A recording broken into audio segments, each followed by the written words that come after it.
Dear aspirants, आज के session में हम फर्स्ट ईयर का यूनिट नंबर 7 डिस्कस करेंगे। सबसे पहले क्योंकि ये जो यूनिट है ये ऑसिलेशन से रिलेटेड है। ऑसिलेशन और वाइब्रेशन में एक माइनर सा डिफरेंस है कि वाइब्रेशन जो है ये उस मोशन के लिए हम कहते हैं जो क्वाइट फास्ट होती है, यानी जिसमें बॉडी जो है वो तेजी के साथ ऑसिलेट कर रहा होता है, तो उसको हम वाइब्रेशन का नाम देते हैं। और अगर वो स्लोली ऑसिलेट कर रहा हो तो फिर हम उसके लिए ऑसिलेशन का वर्ड यूज करते हैं। लेकिन मिक्स कर देते हैं दोनों ही। लेकिन अगर आपने इसका माइन्यूटली डिफरेंस देखना हो तो इसका ये डिफरेंस है कि अगर मोशन फास्ट है तो फिर वाइब्रेशन, और अगर स्लो है तो फिर ऑसिलेशन। बहरहाल दोनों टर्म यूज होती रहती हैं। हुक्स लॉ, हुक्स लॉ से भी आप फेमिलियर हैं। F equal to minus k x. F R जो है ये रिस्टोरिंग फोर्स है, के जो है ये स्प्रिंग कांस्टेंट है, और एक्स जो है ये डिस्प्लेसमेंट फ्रॉम मीन पोजीशन है।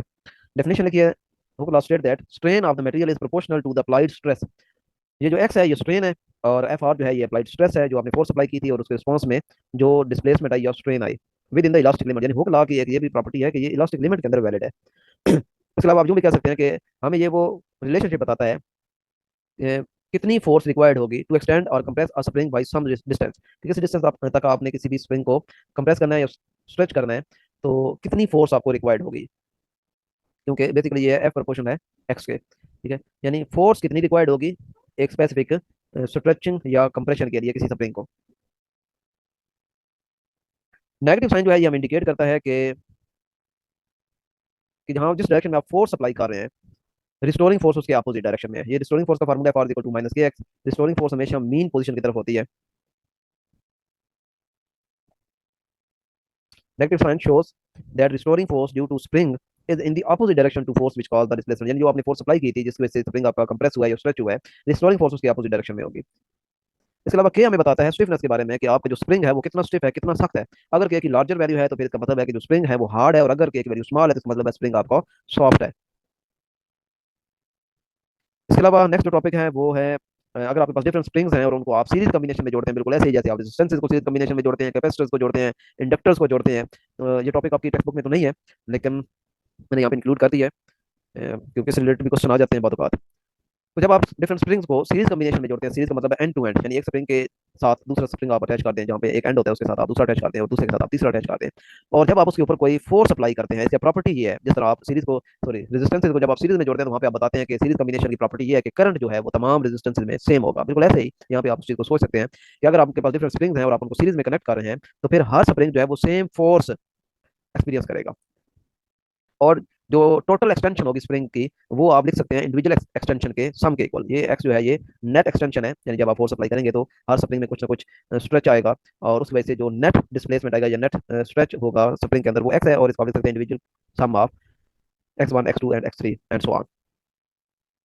अब आप एक्स को लिख सकते हैं वही F is equal to k x के फार्मूला से। यहाँ F is equal to k x की फार्मूला से आप एक्स की वैल्यू निकाल सकते हैं एफ ओवर के। तो वो मैंने पुट कर दिया यहाँ पे सबकी जगह, और एफ क्योंकि सेम है, ये ऊपर हमने देखा है कि सीरीज में जब स्प्रिंग आप अटैच करते हैं तो सेम फोर्स एक्सपीरियंस करते रहता है। एफ की जगह मैंने F12 वगैरह नहीं लगाया, तो एफ जो है आप कॉमन लेके कैंसिल आउट कर देंगे और आपके पास जो फार्मूला आ जाएगा इक्विवेलेंट स्प्रिंग कांस्टेंट का वो आ जाएगा 1/k 1 + 1/k 2 + 1/k 3। थोड़ा सा यहाँ पे आपने होशियार रहना है कि रेजिस्टेंस के केस में जो सीरीज में रेजिस्टेंस आती है ई इक्विवेलेंस वो आती थी आपके पास R1 + R2 + R3 and so on, लेकिन यहाँ पे इनवर्सली रिलेटेड है, यानी 1/k 1 + 1/k 2 + 1/k 3।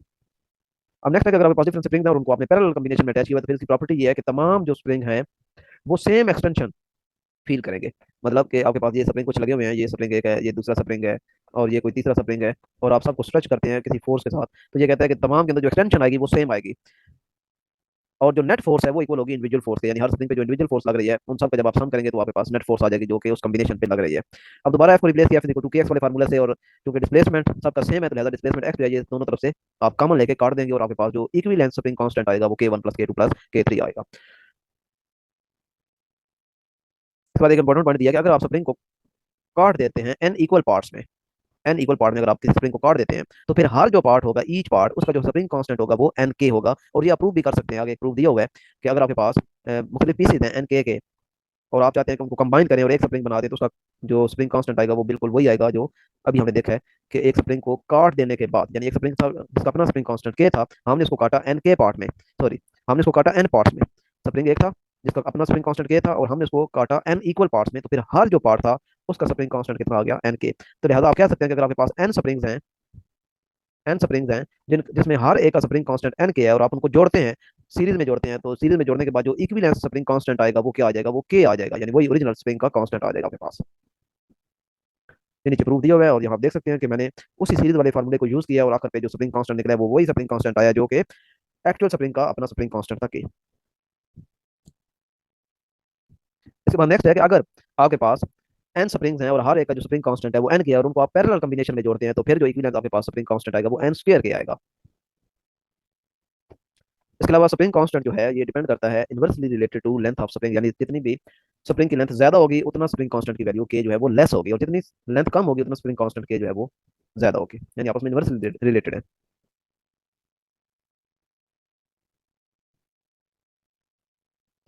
Simple harmonic motion है, टू एंड फ्रो मोशन जो होती है किसी भी पॉइंट के गिर्द, उसे आप कहते हैं ये सिंपल हार्मोनिक मोशन है। लेकिन इसकी कुछ प्रॉपर्टीज हैं।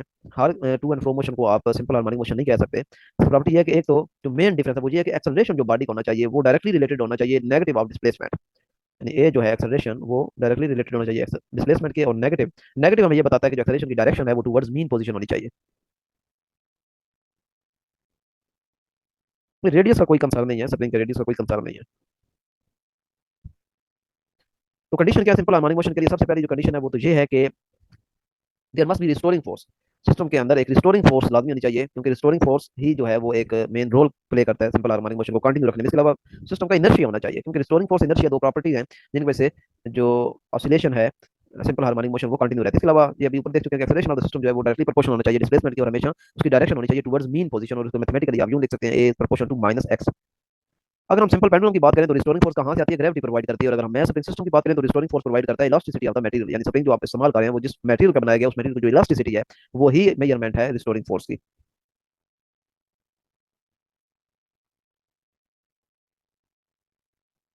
इसके अलावा यहाँ पे एक पॉइंट लिखा है कि अगर कोई पॉइंट है जो किसी सर्कल के ऊपर लाई कर रहा है, जैसे ये पॉइंट पी है, तो इस पॉइंट पी का जो आप प्रोजेक्शन देते हैं वो प्रोजेक्शन इस तरह मूव कर रहा होता है, टू एंड फ्रो मोशन कर रहा होता है about centre of the circle. तो projection of point P on a circle, उसकी जो मोशन है वो सिंपल हार्मोनिक मोशन है, लेकिन उस पॉइंट पी की जो इट्स मोशन है, यानी ये वाली जो मोशन वो खुद कर रहा है, ये मोशन सिंपल हार्मोनिक में नहीं है बल्कि ये सर्कुलर मोशन है। पीरियोडिक हो सकती है, सर्कुलर हो सकती है, लेकिन सिंपल हार्मोनिक मोशन नहीं हो सकती। सिंपल हार्मोनिक मोशन उसके प्रोजेक्शन की है, ये उसका जो प्रोजेक्शन है along diameter of the circle, ये सिंपल हार्मोनिक मोशन है। अगर कोई body circular simple harmonic motion perform कर रहा है तो उसका अगर डिस्प्लेसमेंट देखना चाहते हैं, डिस्प्लेसमेंट में दो इंपॉर्टेंट चीजें जो आपने याद रखनी है कि अगर डिस्प्लेसमेंट आपसे पूछा गया है फ्रॉम मीन पोजीशन, कि मीन पोजीशन से वो कितना दूर है, ये अगर मीन पोजीशन है, तो अगर मीन पोजीशन से आप मेजर करके जा रहे हैं इस तरफ, या मीन पोजीशन से आप इधर जा रहे हैं और आप डिस्प्लेसमेंट देखना चाह रहे हैं, तो फिर आपके पास जो फार्मूला होता है जो आप यूज करते हैं डिस्प्लेसमेंट मेजर करने के लिए वो होता है x is equal to x not sine omega t. X nought जो है ये एम्पलीट्यूड है, यानी maximum displacement from mean position, और थीटा जो है ये फेज है, और थीटा को आप ओमेगा टी भी लिख सकते हैं। ओमेगा जो एंगुलर फ्रीक्वेंसी और टी टाइम है। लेकिन अगर आप डिस्प्लेसमेंट देखना चाहते हैं फ्रॉम एक्सट्रीम पोजीशन, ठीक है, यानी ये अगर आपकी मीन पोजीशन है और आप डिस्प्लेसमेंट देखना चाह रहे हैं फ्रॉम एक्सट्रीम पोजीशन, यहाँ से आप देखना चाह रहे हैं, तो फिर आपने जो फार्मूला यूज करना है वो x is equal to x nought cos theta या कॉस ओमेगा टी। वेलोसिटी जो बॉडी भी सिंपल हार्मोनिक मोशन परफॉर्म कर होता है उसकी वेलोसिटी एट एनी इंस्टेंट वो होती है v equal to omega into square root of x nought square minus x square. x nought जो है एम्पलीट्यूड है, यानी maximum displacement from mean position, और x जो है ये डिस्प्लेसमेंट एट एनी इंस्टेंट है।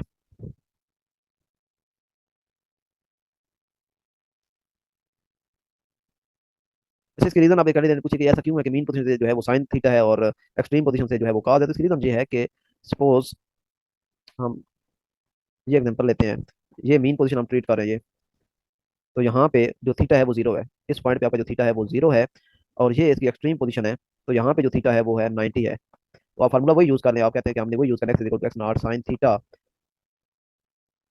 अगर तो आपने पॉइंट ए से स्टार्ट करना है तो यहाँ पे अब आपका जो इनिशियल एंगल है वो थीटा जीरो है, और जब आप पॉइंट यहाँ पे पहुंच जाएंगे बी पे तो अब आपका कुछ एंगल जो है वो सपोज हम कह रहे हैं फाई है, तो x is equal to x not sine zero plus phi हो जाएगा। ठीक है, तो इस तरीके से आपके पास आएगा x is equal to x not sine phi आ जाएगा। लेकिन अगर आपका ये पार्टिकल जो है ये पॉइंट बी से यहाँ पॉइंट सी पे पहुंच जाता है, तो फिर आपका जो एक्स आएगा वो x not sine 90 plus phi हो जाएगा, सॉरी जीरो प्लस फाई हो जाएगा, सॉरी प्लस 90 हो जाएगा, और x is equal to x not sine 90 आ जाएगा। ये सारा मैंने डिस्प्लेसमेंट लिया है फ्रॉम पॉइंट ए, यानी जब initial displacement angular displacement theta जो था वो जीरो था। लेकिन अब आप कहते हैं कि मेरा पार्टिकल इनिशियली पॉइंट सी पे था, यानी उसने पहले ही 90 डिग्री कवर किया हुआ है ये, और इससे अब आगे जा रहा है, यहाँ इधर आ रहा है। ठीक है, तो अब आप क्या करेंगे, अब ये जो इनिशियल एंगल जीरो हम ले रहे थे ये अब जीरो नहीं होगा, बल्कि ये होगा x is equal to x not sine 90 plus five होगा। अब ये जो साइन 90 है, ये फर्स्ट ईयर की बुक में आपने रिलेशनशिप देखे होंगे कि जब साइन के सामने 90 आ जाता है यानी पाई बाई टू आ जाता है, तो फिर साइन कन्वर्ट हो जाता है कॉस में, तो कॉस फाई आ जाएगा। तो ये इस तरीके से कॉस इन्वॉल्व हुआ है। मेन पोजीशन से स्टार्ट करेंगे आप, तो आप x equal to x not sine omega t लेंगे, और जब आप एक्सट्रीम पोजीशन से स्टार्ट करेंगे तो फिर आपका जो डिस्प्लेसमेंट होगा वो x is equal to x nought cos omega t आएगा या कॉस थीटा आएगा। एक्सेलरेशन अगर आपने देखना है एट एनी इंस्टेंट तो वो a is equal to x not omega, ये बिल्कुल उसी तरह जिस तरह आपने टेंजेंशियल एक्सेलरेशन देखा था a t is equal to r alpha. ठीक है, ये बिल्कुल वैसे ही है।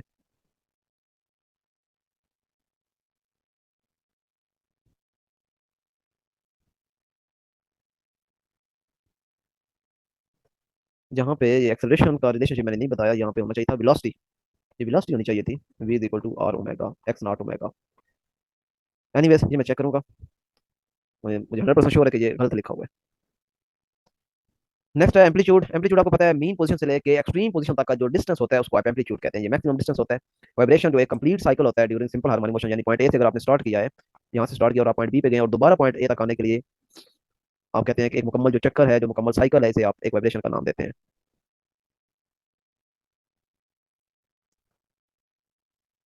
इसके बाद टाइम पीरियड, एक कंप्लीट जो साइकिल होता है या कंप्लीट वाइब्रेशन का जो टाइम रिक्वायर्ड होता है वो टाइम पीरियड होता है और इसका यूनिट सेकंड होता है। नेक्स्ट है frequency, number of vibration in 1 second, एक सेकंड के अंदर जितनी वाइब्रेशन कंप्लीट होती है उसको आप फ्रीक्वेंसी कहते हैं, इसका यूनिट हर्ट्ज है, फिजिकल टू 1 ओटी, ये इनका आपस में रिलेशनशिप है। इसके अलावा सिंपल हार्मोनिक मोशन में ये चीजें बार बार आ रही हैं, जो एक्सेलरेशन होता है वो डिस्प्लेसमेंट के डायरेक्टली प्रोपोर्शनल होता है और नेगेटिव साइन बता रहा है कि जो डायरेक्शन ऑफ एक्सेलरेशन है वो टुवर्ड्स मीन पोजीशन है। ये अब जो रिलेशनशिप आप एग्जैक्ट लिखा हुआ है, a is equal to minus omega square x at any instant, ये जो x होता है ये बताता है एट एनी इंस्टेंट, और जो x नॉट होता है वो बताता है एट एक्सट्रीम पोजीशन। तो यहाँ से अब ये क्लियर है कि ये हमने यहाँ पे वेलोसिटी बतानी थी और यहाँ पे लिखना था v is equal to r omega. चलिए बाद में मैं करेक्ट करके सेंड कर दूँ। अच्छा, अगर आपके पास कोई मैथ स्प्रिंग सिस्टम है तो उसके लिए जो ये आपका आएगा ओमेगा, ओमेगा ओमेगा जो है फॉर मैथ स्प्रिंग सिस्टम के लिए वो आपके पास आएगा omega is equal to under root k over m, और सिंपल पेंडुलम के लिए ओमेगा आपके पास आएगा under root g over l. और इस ओमेगा की जो डायमेंशन आपके पास बनती है वो 1/t बनती है, और ये आप आसानी से निकाल सकते हैं क्योंकि ओमेगा का फार्मूला होता है 2 पाई एफ। इसका मतलब है ओमेगा की वही डायमेंशन होगी जो फ्रीक्वेंसी की होगी, ये 2 पाई तो एक कांस्टेंट नंबर है, इसको तो आप एक्सक्लूड कर दें डायमेंशन निकालने के लिए, तो ओमेगा की डायमेंशन सेम होगी जो कि फ्रीक्वेंसी की डायमेंशन, और फ्रीक्वेंसी की डायमेंशन होती है टाइम इनवर्स, टाइम इनवर्स।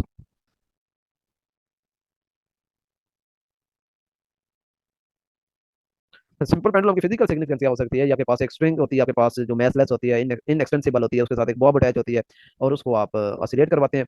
हाँ, उससे आप काम ले सकते हैं, आप ग्रेविटेशन एक्सेलरेशन फाइंड कर सकते हैं सिंपल पेंडुलम को यूज करके। सिंपल पेंडुलम के बारे में जो नेक्स्ट पॉइंट लिखे हैं वो आप यहाँ से देख सकते हैं कि सिंपल पेंडुलम जो है वो लेंथ ऑफ स्ट्रिंग पे डिपेंड करता है और ग्रेविटेशन एक्सेलरेशन पे डिपेंड करता है, यानी कि अगर आप सिंपल पेंडुलम को उठा के मून पे ले जाएंगे तो वहाँ पे चूंकि जी की वैल्यू कम होती है, लिहाजा वहाँ पे जो टाइम पीरियड है वो इसका बढ़ जाएगा। ठीक है, क्योंकि इनवर्सली रिलेटेड है, जी कम होगा तो टाइम पीरियड बढ़ जाएगा। टाइम पीरियड बढ़ने का मतलब ये है कि उसकी ऑसिलेशन स्लो हो जाएगी, यानी पॉइंट ए से पॉइंट बी तक जाने में उसे और दोबारा वापस आने में टाइम ज्यादा लगेगा। तो टाइम ज्यादा कब लगता है, जब आपकी मोशन स्लो हो जाती है। और अगर आप जुपिटर पे जाते हैं तो वहाँ पे जी की वैल्यू ज्यादा होती है, तो जी की वैल्यू वहाँ पे ज्यादा होने का मतलब है कि टाइम पीरियड कम हो जाएगा, टाइम पीरियड कम होने का मतलब है मोशन फास्ट हो जाएगी। तो सिंपल पेंडुलम का जो टाइम पीरियड है वो लेंथ पे डिपेंड करता है और ग्रेविटेशन एक्सेलरेशन पे डिपेंड करता है, ये बिल्कुल मास पे या एम्पलीट्यूड पे डिपेंड नहीं करता। एम्पलीट्यूड पे डिपेंड इसलिए नहीं करता कि अगर आप एम्पलीट्यूड बढ़ाते भी हैं तो हमें ये जो फार्मूला है ये बता रहा है कि एक्सेलरेशन भी बढ़ जाएगा। अगर आप डिस्प्लेसमेंट बढ़ाते हैं, एम्पलीट्यूड बढ़ाते हैं तो एक्सेलरेशन बढ़ जाएगा, और एक्सेलरेशन जब बढ़ेगा तो इसका मतलब ये है कि वो उसको तेजी से वापस ले आएगा अपनी मीन पोजीशन की तरफ। तो बात वहीं पे रह जाएगी, टाइम पीरियड पे कोई फर्क नहीं पड़ेगा आप डिस्प्लेसमेंट बढ़ाएंगे तो। इसके अलावा सिंपल हार्मोनिक मोशन के लिए जो आप नेक्स्ट जो चीजें मैं बता रहा हूँ ये सिर्फ और सिर्फ सिंपल हार्मोनिक मोशन के लिए, इसलिए मैंने ऊपर स्पेसिफिक मेंशन कर दिया है कि ड्यूरिंग सिंपल हार्मोनिक मोशन जो ग्राफ बनाते हैं आप डिस्प्लेसमेंट का और वेलोसिटी का, वो क्या बनता है, वो एक एलिप्स बनता है, और एलिप्स का एक फार्मूला मैंने मेंशन कर दिया, x square over a square plus y square over b square equal to 1। इस तरह का जो फार्मूला होता है वो आपका एलिप्स को जाहिर करता है। यहाँ पे एक्स एक वेरिएबल है जो अलॉन्ग एक्स एक्सिस आपने वैल्यू दी होती है, और वाई भी एक वेरिएबल है जो वाई एक्सिस के अलॉन्ग आपने दी होता है, और ये जो है ये सेमी मेजर एक्सिस होता है, ये सेमी मेजर एक्सिस है, और बी जो है ये सेमी माइनर एक्सिस है, और जो ग्राफ बनता है वो कुछ इस तरह का आपका ग्राफ बनता है। तो डिस्प्लेसमेंट और वेलोसिटी का जो ग्राफ बनेगा वो आपका एलिप्स बनेगा। आप प्रूव भी कर सकते हैं, बल्कि मैंने प्रूव आपके लिए छोड़ दिया, असाइनमेंट के तौर पे फार्मूला मेंशन कर दिया है कि ये फार्मूला आप यूज कर सकते हैं और आप प्रूव कर सकते हैं कि एक्स स्क्वायर ओवर ए तो नहीं आएगा, दायरा है ये तो स्टैंडर्ड फॉर्म है। ऊपर आपका चूंकि हमने वेलोसिटी और डिस्प्लेसमेंट का ग्राफ लेना ज्यादा, आपका आएगा ऊपर आएगा v, नीचे समथिंग का स्क्वायर, प्लस ऊपर आएगा डिस्प्लेसमेंट x और नीचे समथिंग का स्क्वायर इज इक्वल टू 1। ये चीज आपने प्रूव करनी है, यानी ऊपर v स्क्वायर नीचे समथिंग का स्क्वायर, ऊपर x स्क्वायर नीचे समथिंग का स्क्वायर इज इक्वल टू 1, और ये जो चीजें ये कांस्टेंट होंगी क्योंकि ये ए स्क्वायर और बी स्क्वायर कांस्टेंट है, तो लिहाजा डिनोमिनेटर में जो भी टर्म्स आपके पास इन्वॉल्व होंगी वो कांस्टेंट टर्म्स होंगी। तो ये आपने हिंट मैंने दे दी है, आप दोनों तरफ स्केयर लें तो वी स्केयर बनेगा, स्केयर रूट खत्म हो जाएगा, और बाकी इसको आप इसकी सेटिंग कर लें, ये चीज़ बन जाएगी आपके पास। नेक्स्ट जो चीज़ है वो है graph between acceleration and displacement. तो वो क्या बनती है, वो आपके पास एक स्ट्रेट लाइन बनती है एक स्ट्रेट लाइन बनती है, लेकिन यहाँ पे इसको आप कंपेयर कर सकते हैं y equal to m x plus, ये स्लोप इंटरसेप्ट फॉर्म होती है, और यहाँ पे ये आपका वाई है और ये आपका माइनस ओमेगा स्क्वायर आपका एम है, और एक्स की जगह तो एक्स आया हुआ है, प्लस सी की जगह आपके पास जीरो है। तो ये जो सी होता है ये हमें बताता है कि वाई एक्सिस को ग्राफ कहाँ पे कट कर रहा है। अगर पॉजिटिव एक्सिस पे ग्राफ आपका कट हो रहा है तो इसका मतलब है ग्राफ इस तरह होगा और ये पॉइंट आपका सी होता है। और अगर और ये स्लोप पॉजिटिव है यानी एम आपकी पॉजिटिव है। और इसी तरह अगर आपका जो वाई इंटरसेप्ट है वो नेगेटिव है तो फिर आपका जो सी होता है वो नेगेटिव वाई एक्सिस को कट करता है यहाँ पे, ये आप पॉइंट थे। इसमें भी आपकी स्लोप जो है वो पॉजिटिव है, एम पॉजिटिव है। लेकिन अगर आपका जो ग्राफ है वो ओरिजिन से गुजरा है तो फिर आपका सी जीरो हो जाता है और आपका ग्राफ यूं गुजरता है।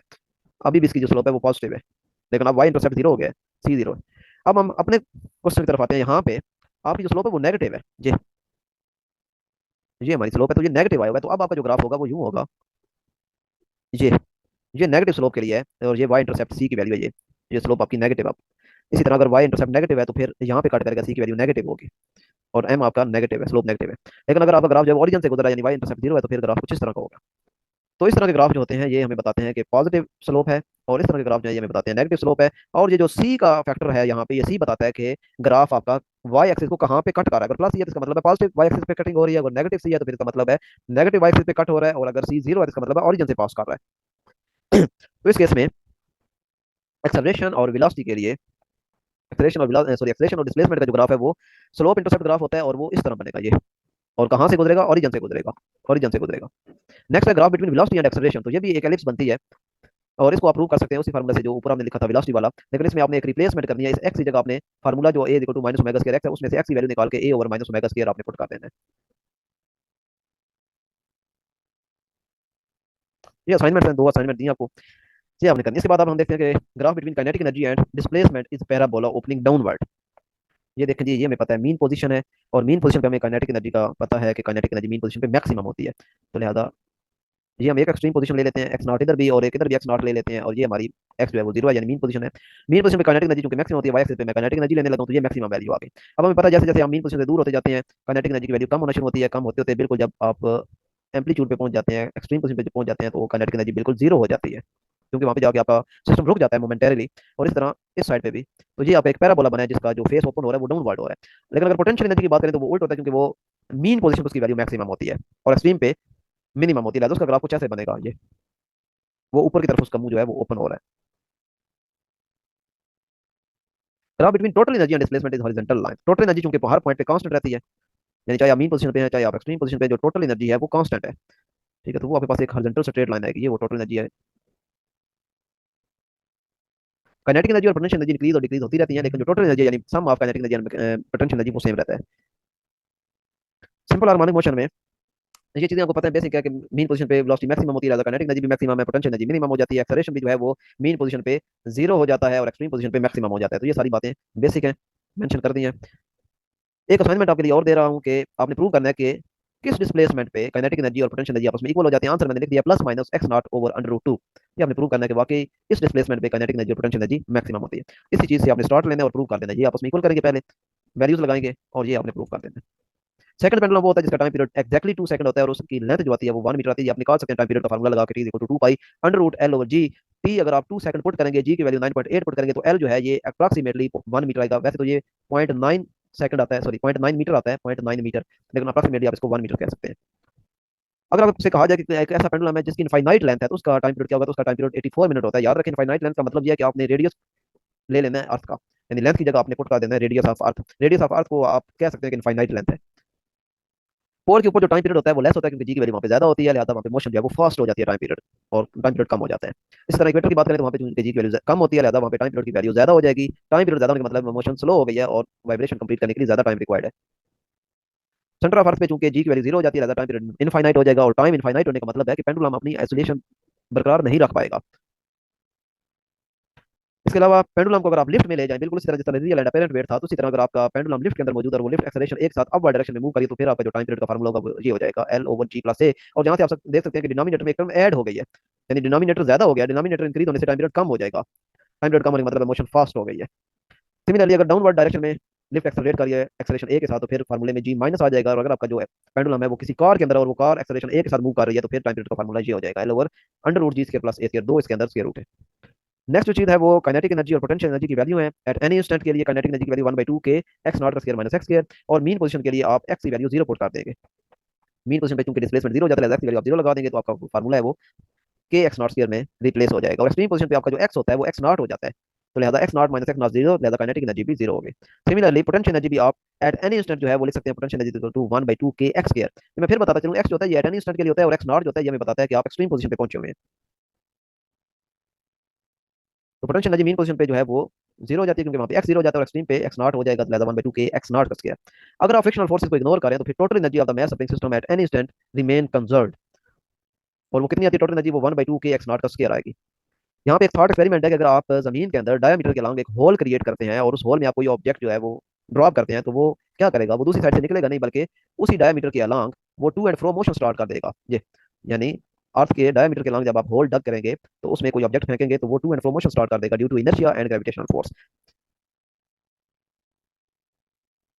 रेजोनेंस क्या चीज़ है, जब भी कोई सिस्टम आपका पीरियाडिक ऑसिलेशन परफॉर्म कर रहा होता है और उसकी जो पीरियाडिसिटी है वो जब इक्वल हो जाती है सिस्टम की नेचुरल फ्रीक्वेंसी के, तो हम कहते हैं कि रेजोनेंस क्रिएट होगी। इसका एग्जांपल है ट्यूनिंग रेडियो। जब आप रेडियो को ट्यून करते हैं, उसको नॉब घुमा रहे होते हैं, तो एक्चुअली आप क्या कर रहे होते हैं, आप उस रेडियो के अंदर जो सर्किट लगा है और उस सर्किट में जो कैपेसिटेंस है, आप उसकी कैपेसिटेंस चेंज कर रहे होते हैं।